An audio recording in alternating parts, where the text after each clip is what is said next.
चलिए class 11 NCERT में जो हमारा chapter 4 principle of mathematical induction है उसका एग्जांपल नंबर 4 देखते हैं।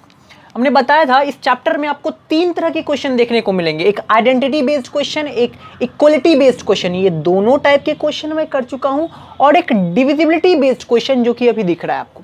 यही 3 टाइप का क्वेश्चन ये पूरे एंटायर आपको इस क्लास में मिलने वाला है। देखते हैं डिविजिबिलिटी बेस्ड क्वेश्चन कैसे सॉल्व होगा। प्रोसीजर हालांकि तीनों का सेम है, बस कुछ कैलकुलेशन में थोड़ा सा डिफरेंट हो जाता है। देखते हैं। For every positive integers n prove that 7 to the power n minus 3 to the power n is divisible by 4, यानी कि n एक मेरा पॉजिटिव इंटीजर है और उसके लिए ये जो स्टेटमेंट दे रखा है 7 to the power n minus 3 to the power n, ये मेरा 4 से डिविजिबल है। पहले इस स्टेटमेंट को हम लोग लिखते थे, मेरा जो सॉल्व करने का प्रोसीजर था, पहले हम लोग क्या करते थे, दिए गए गिवन स्टेटमेंट को हम लोग लिखते थे p of n such that, क्या लिखा हुआ है, जो 7 टू द पावर n है minus 3 to the power n है, ये 4 से डिविजिबल है। 4 से डिविजिबल है, इट मीन कि ये 4 का मल्टीपल होगा, 4 का मल्टीपल होगा तभी तो ये 4 से डिविजिबल होगा। तो लेट्स से इसको मान लिए 4x, जहाँ पे x मेरा नेचुरल नंबर है, ठीक है। ये तो मेरा पहला, और जो मेरा स्टेप नंबर 1 होता था, सबसे पहला स्टेप, इस बात को प्रूव करने के लिए सबसे पहला स्टेप जिसको कि हम लोग बेस स्टेप कहते थे, इसमें हम लोग को प्रूव करना होता था p of 1 to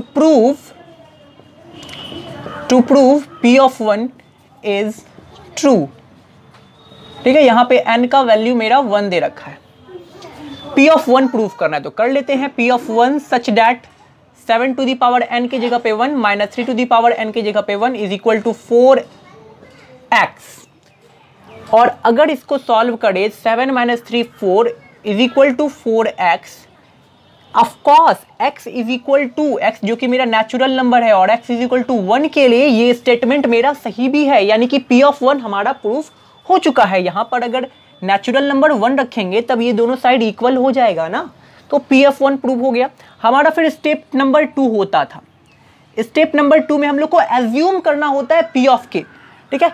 p of k assume किए बिना तो सॉल्व कर ही नहीं सकते हम लोग, इसको प्रूफ कर ही नहीं सकते, ये तो मेरा कंपल्सरी पार्ट हो गया, ठीक है। तो हम लोग को let p of k is true, p of k is true, ये हम लोग को एज्यूम करना होता है, मानना होता है। हर एक क्वेश्चन में, ईच एंड एवरी क्वेश्चन में आपको ये तो मानना ही पड़ेगा, तभी आगे आप बढ़ सकते हो, आगे इसको सॉल्व कर सकते हो, अदरवाइज इम्पॉसिबल है। p of k is true हम लोग मान लिए, तो p ऑफ k होता क्या है पहले लिख लेते हैं। p of k such that n के प्लेस पे यहाँ पे k रखा हुआ है ना, n इज इक्वल टू क्या दे रखे k, और k भी मेरा याद रहे नेचुरल नंबर ही है, ठीक है। तो 7 to the power k minus 3 to the power k is equal to 4, यहाँ पे x दे रखे तो इसको x1 मान लेते हैं, ये x1 हो गया, ठीक है। ये मेरा ट्रू है, ये हमने एज्यूम कर लिया, मान लिया। देन उसके बाद हमारा जो लास्ट, ये मेरा इंडक्टिव स्टेप कहलाता था, ये मेरा base step, step number 1, step number 2 मेरा इंडक्टिव स्टेप, और ये लास्ट स्टेप जो है मेरा स्टेप नंबर 3, इसमें हम लोगों को प्रूफ करना होता है p ऑफ k प्लस 1। ये प्रूफ कर लेंगे तब ये स्टेटमेंट प्रूफ हो जाएगा हमारा। p ऑफ k प्लस 1 क्या प्रूफ करना है पहले लिख लेते हैं, to prove p of k plus 1 is true, और याद रहे ये तभी सही होगा जब मेरा p ऑफ k सही होता है।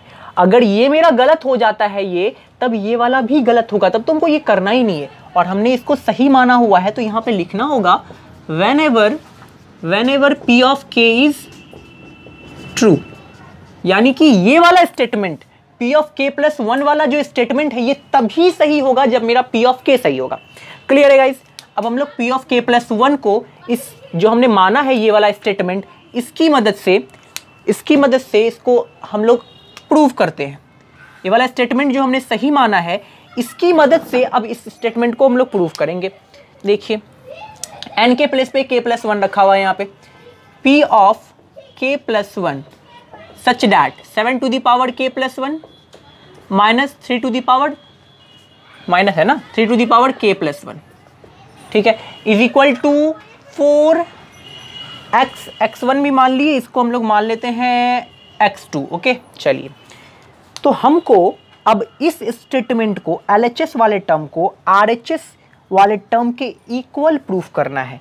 इस टर्म को 4 का मल्टीपल प्रूफ करना है, इस टर्म को 4x² नहीं प्रूफ करना है, x² वैसे नहीं है, x2 है, 4x2 प्रूफ नहीं करना, बल्कि इस टर्म को हमको 4 का मल्टीपल प्रूफ करना है। अगर ये टर्म मेरा 4 का मल्टीपल प्रूफ हो जाता है तब हम कहेंगे कि जो दिया गया स्टेटमेंट है मेरा, वो मेरा 4 से क्या है, डिविजिबल है।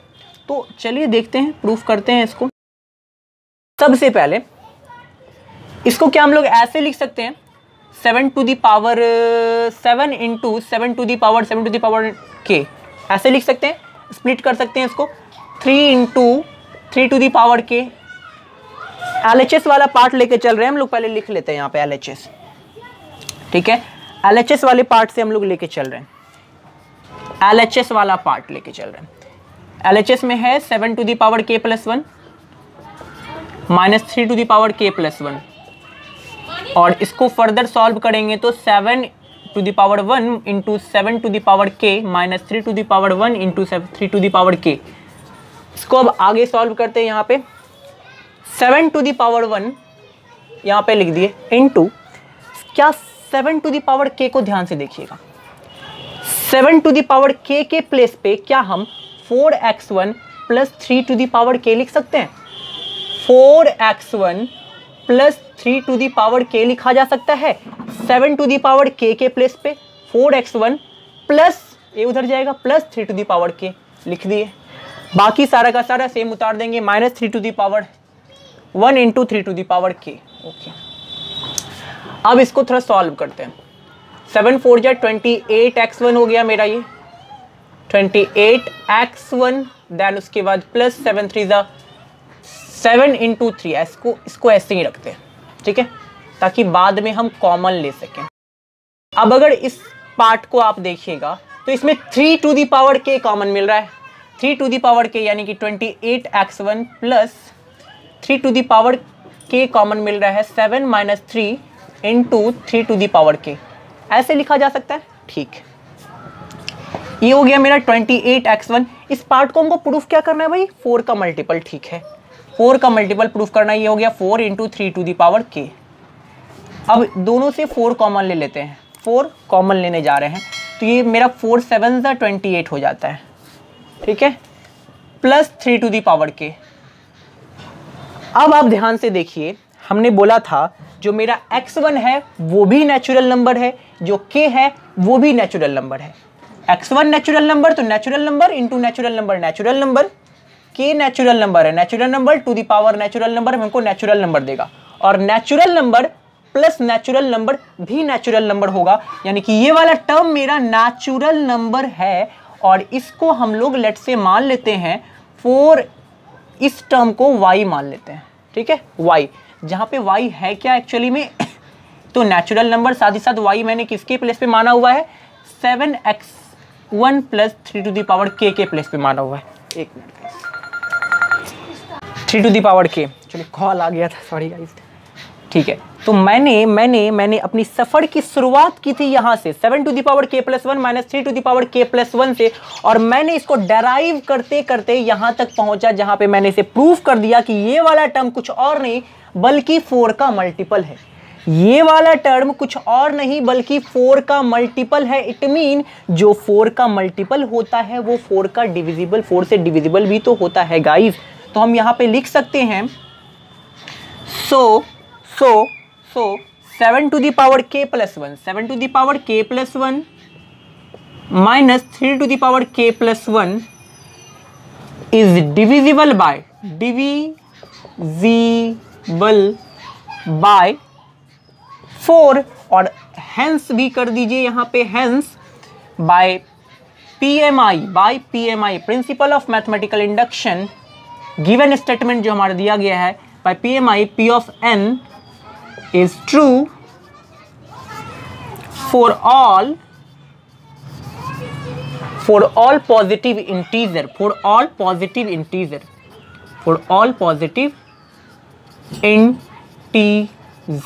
बस यही हमें प्रूफ करना था कि जो दिया गया स्टेटमेंट है वो हर पॉजिटिव इंटीजर के लिए सही है। और एक बात ध्यान रहे, इंपॉर्टेंट बात है कि जब भी ऐसा कुछ दे रखा हो ना 7 to the power n minus 3 to the power n 4 से डिविजिबल है कि नहीं, तो ऐसे केसेस में ना ये वाला टर्म हमेशा 7 माइनस 3 से डिविजिबल होगा। 7 माइनस 3 बोले तो 4 से डिविजिबल होगा। अगर 5 टू द पावर n दे रखा हो, minus 3 to the power n दे रखा हो, तो ये वाला टर्म मेरे 5 माइनस 3 से डिविजिबल होता है, ध्यान रहे, ठीक है। तो इसको आप ऑब्जेक्टिव के पर्पज से याद रख सकते हो, ओके। बाकी ये डिविजिबिलिटी बेस्ड क्वेश्चन था, बस कुछ नहीं, हम लोग जो P ऑफ K माने होते हैं उसी से हम लोग उसी का मदद लेके P ऑफ K प्लस 1 को प्रूफ करते हैं, बस। तो इस वीडियो में इतना ही, अगले वीडियो में हम लोग देखते हैं एग्जाम्पल नंबर 15 को, ओके।